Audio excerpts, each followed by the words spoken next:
The story of the youth who went forth to learn what fear was. A certain father had 2 sons, the elder of whom was smart and sensible, and could do everything. But the younger was stupid, and could neither learn nor understand anything. And when people saw him, they said, "There is a fellow who will give his father some trouble." When anything had to be done, it was always the elder who was forced to do it.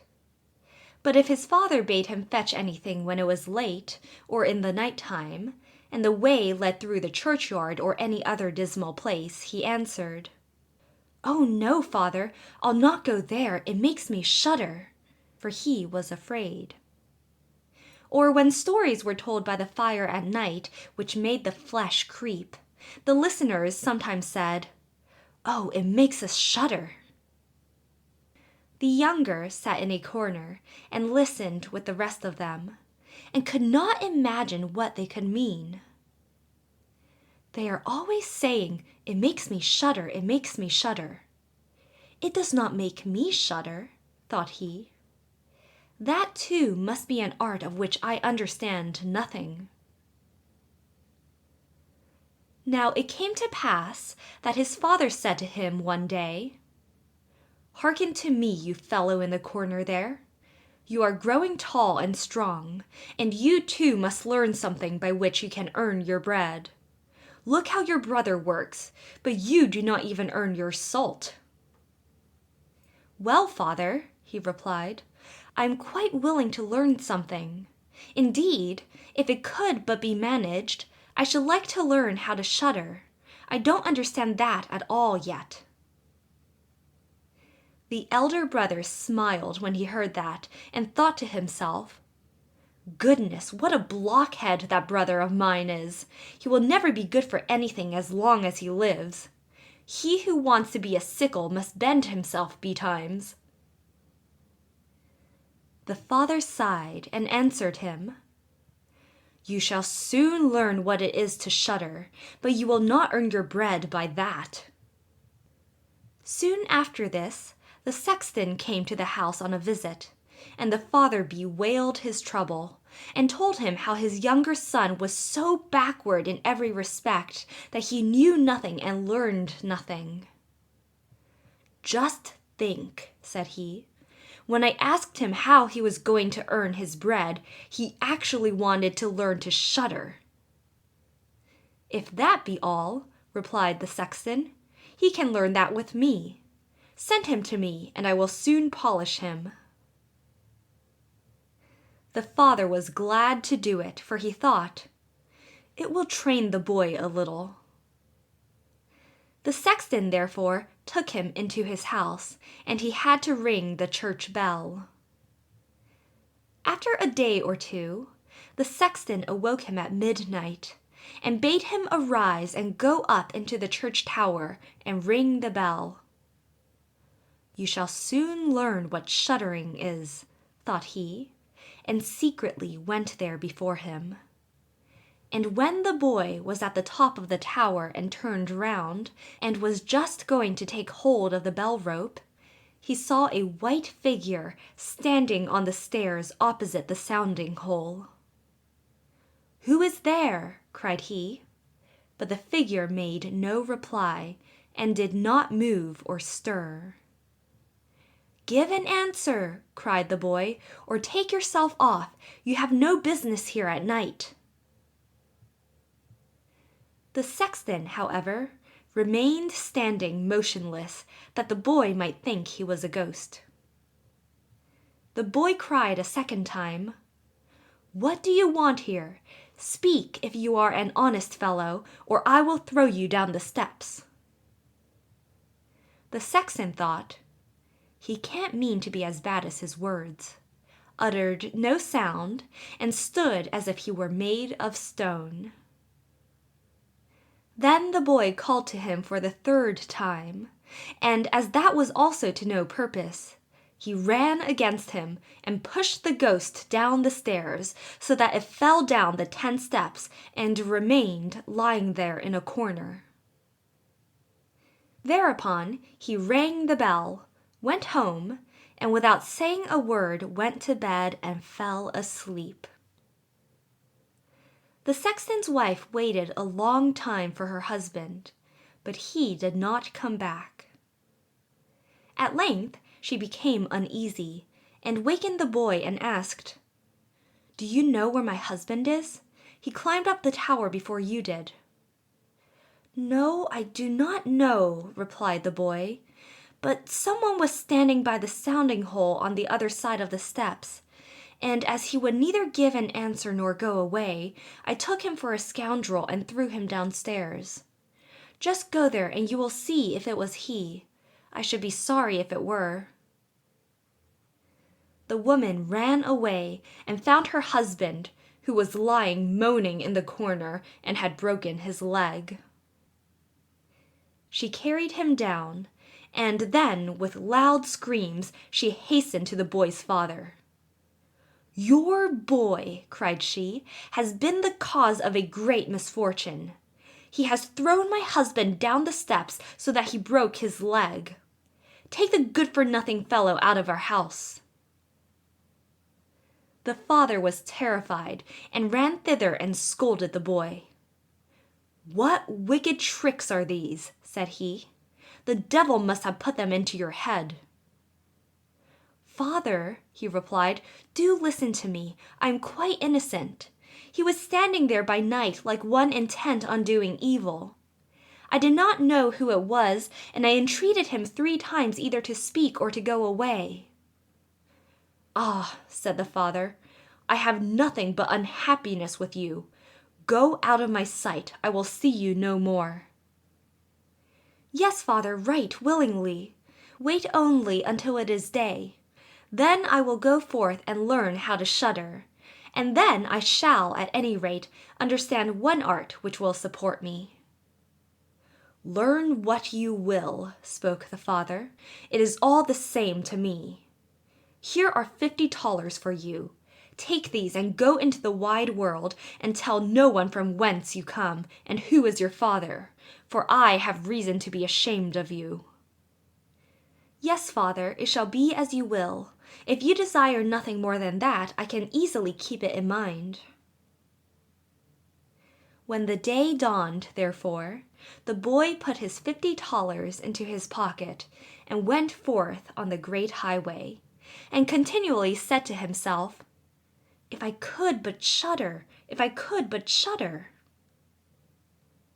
Then a man approached who heard this conversation which the youth was holding with himself.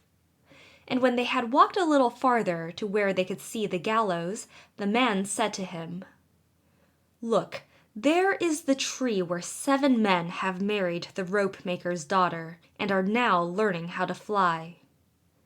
Sit down beneath it and wait till night comes, and you will soon learn how to shudder." "If that is all that is wanted," answered the youth, "it is easily done. But if I learn how to shudder as fast as that, you shall have my $50. Just come back to me early in the morning." Then the youth went to the gallows, sat down beneath it, and waited till evening came. And as he was cold, he lighted himself a fire. But at midnight the wind blew so sharply that in spite of his fire he could not get warm. And as the wind knocked the hanged men against each other, and they moved backwards and forwards, he thought to himself, "If you shiver below by the fire, how those up above must freeze and suffer." And as he felt pity for them, he raised the ladder and climbed up, unbound one of them after the other, and brought down all 7. Then he stoked the fire, blew it, and set them all round it to warm themselves. But they sat there and did not stir, and the fire caught their clothes. So he said, "Take care, or I will hang you up again." The dead men, however, did not hear, but were quite silent, and let their rags go on burning. At this he grew angry and said, "If you will not take care I cannot help you. I will not be burnt with you." And he hung them up again, each in his turn. Then he sat down by his fire and fell asleep. And the next morning the man came to him and wanted to have the $50 and said, "Well, do you know how to shudder?" "No," answered he. "How should I know? Those fellows up there did not open their mouths, and were so stupid that they let the few old rags which they had on their bodies get burnt." Then the man saw that he would not get the $50 that day, and went away, saying, "Such a youth has never come my way before." The youth likewise went his way, and once more began to mutter to himself, "Ah, if I could but shudder! Ah, if I could but shudder!" A wagoner, who was striding behind him, heard this and asked, "Who are you?" "I don't know," answered the youth. Then the wagoner asked, "From whence do you come?" "I know not." "Who is your father?" "That I may not tell you." "What is it that you are always muttering between your teeth?" "Ah," replied the youth, "I do so wish I could shudder, but no one can teach me how." "Enough of your foolish chatter," said the wagoner. "Come, go with me. I will see about a place for you." The youth went with the wagoner, and in the evening they arrived at an inn where they wished to pass the night. Then, at the entrance of the parlor, the youth again said, quite loudly, "If I could but shudder! If I could but shudder!" The host, who heard this, laughed and said, "If that is your desire, there ought to be a good opportunity for you here." "Ah, be silent," said the hostess. "So many prying persons have already lost their lives. It would be a pity and a shame if such beautiful eyes as these should never see the daylight again." But the youth said, "However difficult it may be, I will learn it. For this purpose indeed have I journeyed forth." He let the host have no rest, until the latter told him that not far from thence stood a haunted castle, where anyone could very easily learn what shuddering was, if he would but watch in it for 3 nights. The king had promised that he who would venture should have his daughter to wife, and she was the most beautiful maiden the sun shone on. Likewise in the castle lay great treasures, which were guarded by evil spirits, and these treasures would then be freed, and would make a poor man rich enough. Already many men had gone into the castle, but as yet none had come out again. Then the youth went next morning to the king and said, "If it be allowed, I will willingly watch 3 nights in the haunted castle." The king looked at him, and as the youth pleased him, he said, "You may ask for 3 things to take into the castle with you, but they must be things without life."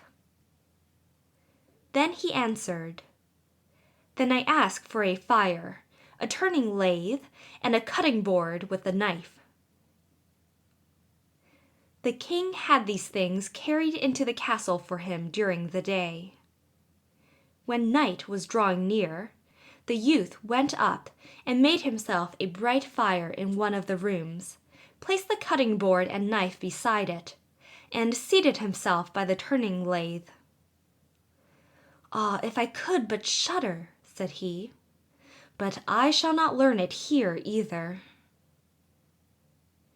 Towards midnight, he was about to poke his fire, and as he was blowing it, something cried suddenly from one corner, "Ah, meow! How cold we are!"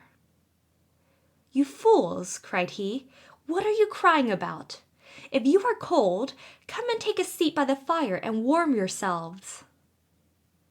And when he had said that, 2 great black cats came with one tremendous leap and sat down on each side of him and looked savagely at him with their fiery eyes.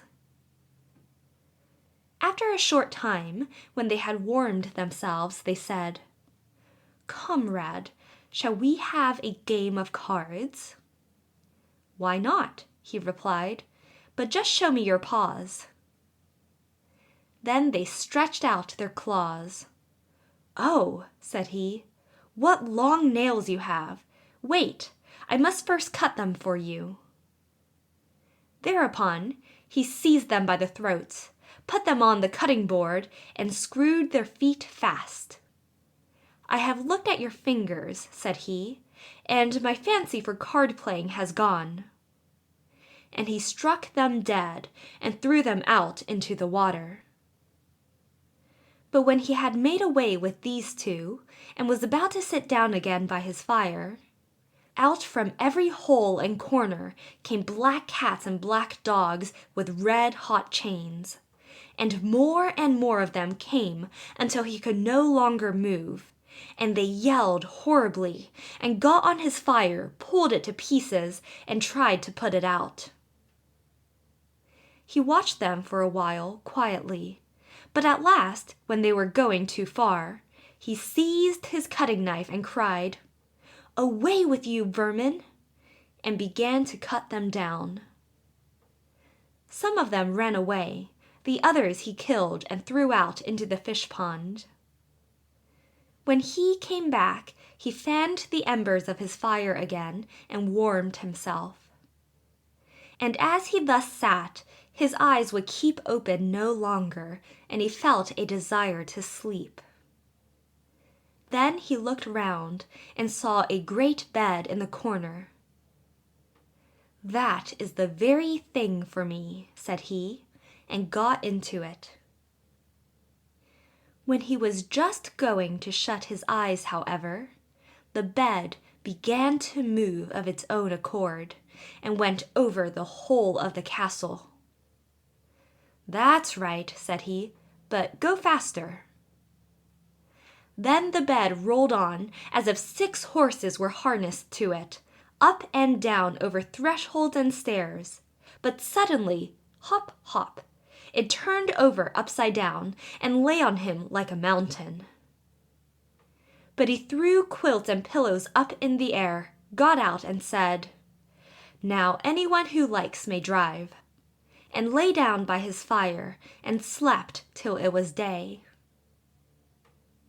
In the morning the king came, and when he saw him lying there on the ground, he thought the evil spirits had killed him and he was dead. Then said he, "After all, it is a pity for so handsome a man." The youth heard it, got up and said, "It has not come to that yet." Then the king was astonished, but very glad, and asked how he had fared. "Very well indeed," answered he. "One night is past, the 2 others will pass likewise."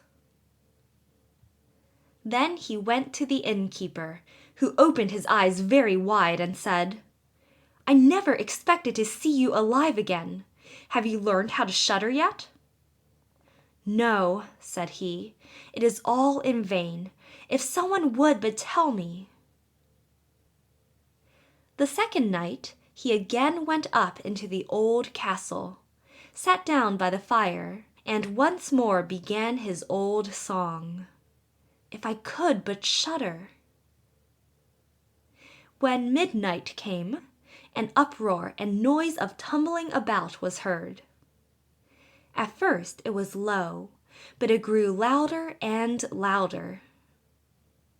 Then it was quiet for a while, and at length, with a loud scream, half a man came down the chimney and fell before him. "Hullo!" cried he, "another half belongs to this. This is not enough." Then the uproar began again, there was a roaring and howling, and the other half fell down likewise. "Wait," said he, "I will just stoke up the fire a little for you." When he had done that and looked round again, the two pieces were joined together, and a hideous man was sitting in his place. "That is no part of our bargain," said the youth. "The bench is mine." The man wanted to push him away. The youth, however, would not allow that, but thrust him off with all his strength, and seated himself again in his own place. Then still more men fell down, one after the other. They brought 9 dead men's legs and 2 skulls, and set them up and played at ninepins with them. The youth also wanted to play, and said, "Listen, you, can I join you?" "Yes, if you have any money." "Money enough," replied he, "but your balls are not quite round." Then he took the skulls, and put them in the lathe, and turned them till they were round. "There, now they will roll better," said he. "Hurrah, now we'll have fun." He played with them, and lost some of his money. But when it struck 12, everything vanished from his sight. He lay down and quietly fell asleep. Next morning, the king came to inquire after him. "How has it fared with you this time?" asked he. "I have been playing at ninepins," he answered, "and have lost a couple of farthings." "Have you not shuddered, then?" "What?" said he. "I have had a wonderful time. If I did but know what it was to shudder." The third night, he sat down again on his bench, and said, quite sadly, "If I could but shudder." When it grew late, 6 tall men came in and brought a coffin. Then he said, "Ha, ha, that is certainly my little cousin, who died only a few days ago." And he beckoned with his finger and cried, "Come, little cousin, come." They placed the coffin on the ground, but he went to it and took the lid off, and a dead man lay therein. He felt his face, but it was cold as ice. "Wait," said he, "I will warm you a little," and went to the fire and warmed his hand, and laid it on the dead man's face, but he remained cold. Then he took him out, and sat down by the fire, and laid him on his breast, and rubbed his arms that the blood might circulate again. As this also did no good, he thought to himself, "When 2 people lie in bed together, they warm each other," and carried him to the bed, covered him over, and lay down by him. After a short time, the dead man became warm too, and began to move. Then said the youth, "See, little cousin, have I not warmed you?" The dead man, however, got up and cried, "Now will I strangle you." "What?" said he, "is that the way you thank me? You shall at once go into your coffin again." And he took him up, threw him into it, and shut the lid. Then came the 6 men and carried him away again. "I cannot manage to shudder," said he. "I shall never learn it here as long as I live." Then a man entered who was taller than all others and looked terrible. He was old, however, and had a long white beard.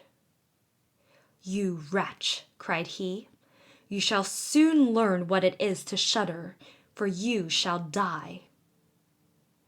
"Not so fast," replied the youth. "If I am to die, I shall have to have a say in it." "I will soon seize you," said the fiend. Softly, softly, do not talk so big. I am as strong as you are, and perhaps even stronger."